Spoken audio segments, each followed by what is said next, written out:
January 30th, 1945. The Baltic Sea swallows 9,400 people in 40 minutes, 6 times more than the Titanic. Yet history forgot their names. The MV Wilhelm Gustloff carried 10,000 desperate souls fleeing the advancing Red Army. Refugees, wounded soldiers, and children packed into a ship built for 1800. At 9:16 p.m., 3 Soviet torpedoes found their mark. What followed was the deadliest maritime disaster in history. How does a tragedy this massive vanish from memory while the Titanic lives forever? The answer begins with a luxury liner that became a floating coffin. The Wilhelm Gustloff was not born for war. Built in 1937 as Nazi Germany's crown jewel, she carried workers on Mediterranean cruises through the Strength Through Joy program. Her white hull gleamed, and she embodied the regime's promise of prosperity. But by 1939, the dream ship became a barracks, as her elegant staterooms were converted to cramped bunks for naval personnel. January 1945 brought desperation to East Prussia. The Red Army winter offensive shattered German lines, sending 2 million civilians fleeing westward through blizzards and sub-zero cold. They trekked on foot, in horse-drawn carts, anything that moved, racing the advancing Soviets who showed no mercy to German civilians. Operation Hannibal launched to evacuate them by sea. The Gustloff anchored at Gotenhafen became their last hope. Captain Friedrich Petersen knew his ship's peacetime limit, 1,800 passengers. But desperate refugees overwhelmed the docks, waving forged tickets, carrying dying children, begging for passage. The boarding became chaos. No manifests, no passenger counts, no organization. Families separated in the crush. A pregnant woman gave birth on the frozen pier. Wounded soldiers on stretchers filled the promenade deck. 373 young women from the Women's Naval Auxiliary squeezed into the drained swimming pool, sleeping on mattresses in what would become their tomb. By departure, over 10,000 people crammed aboard. Refugees slept in corridors, on stairs, anywhere they could find space. The ship listed dangerously under the weight. Lifeboats designed for normal capacity could not accommodate the masses. Most were frozen solid anyway, useless in the Baltic winter. Captain Petersen faced impossible choices. The ship's anti-aircraft gun and naval personnel made her a legitimate military target. But waters infested with submarines demanded an escort. Only one torpedo boat, the Lowe, could accompany them. The destroyer scheduled to join never arrived. At 12:30 p.m. on January 30th, the Gustloff departed into Submarine Alley. Petersen ordered a zigzag course to avoid U-boats, but weather forced him closer to shore than planned. Worse, he kept the navigation lights on, following protocol to avoid friendly fire from German forces. The decision made the overloaded ship a beacon in the darkness. Soviet submarine S-13, commanded by Captain Alexander Marinesko, had been hunting for days. Through his periscope, he spotted the lights. The massive ship, clearly overladen, moved slowly through the frigid waters.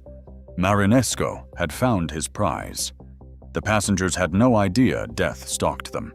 In the crowded compartments, mothers held sleeping children. Wounded soldiers shared stories of the front. The naval women in the pool area tried to stay warm, unaware that their quarters sat directly in the torpedo's path. At 9:08 p.m., Marinesko gave the order. 3 torpedoes launched toward the Wilhelm Gustloff. The first struck the bow, sealing watertight doors and trapping thousands below. The second hit the pool area, killing most of the women instantly. The third destroyed the engine room, cutting power and dooming any chance of survival. In 8 minutes, 9,400 people would begin their descent to the bottom of the Baltic Sea. At 9:16 p.m., the first torpedo struck the bow like a sledgehammer. The explosion buckled steel plates, flooding the forward compartments instantly. Worse, the impact jammed the watertight doors, sealing the fate of everyone trapped below. Water rushed through the breach, and the ship's nose began its inexorable dive toward the seabed. Seconds later, the second torpedo found the drained swimming pool. The blast tore through the hull, where the naval women slept on their mattresses. Most died instantly, crushed by collapsing bulkheads or drowned in the surge of icy seawater. Of the 373 young women aboard, only 3 would survive. The third torpedo destroyed the engine room. The lights died. Emergency power failed. In the absolute darkness, 10,000 people realized they were going to die. Panic erupted in the corridors.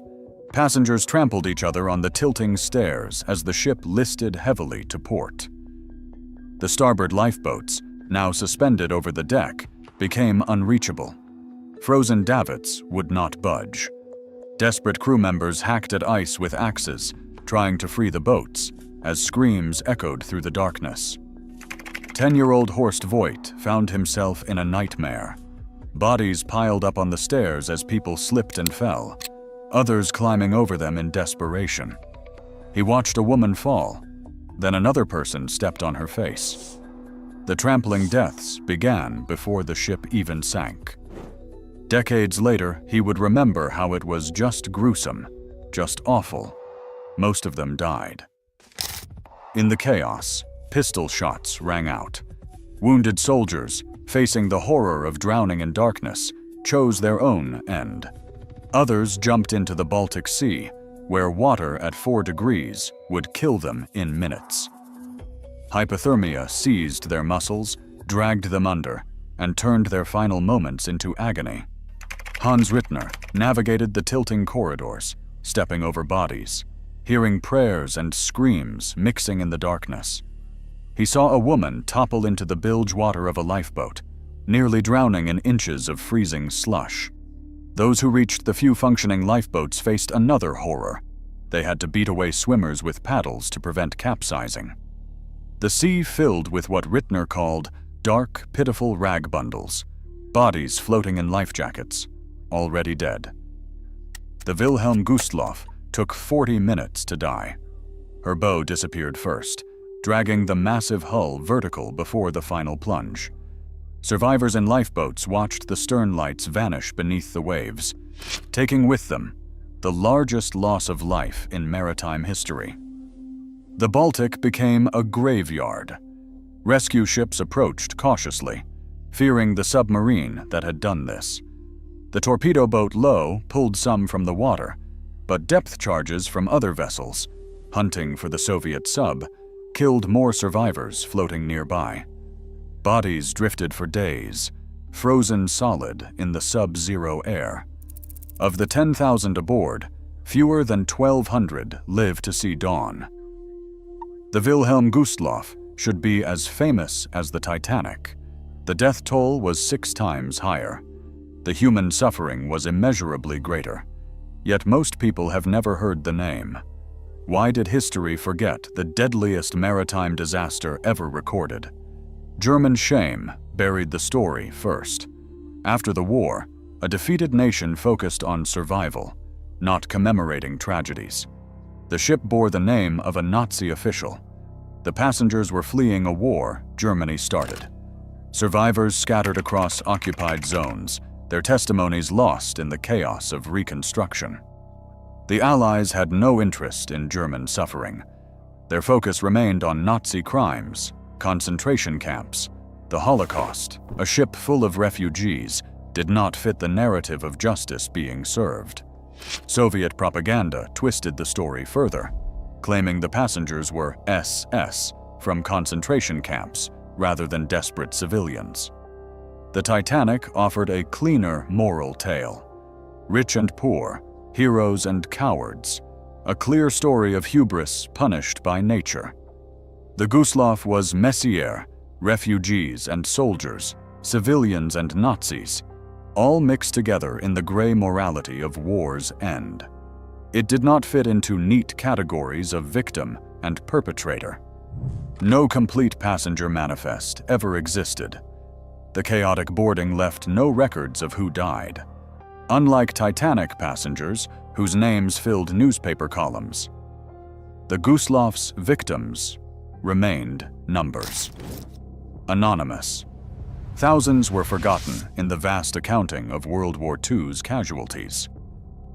Modern research puts the death toll at 9,343 confirmed fatalities, based on survivor accounts and careful reconstruction.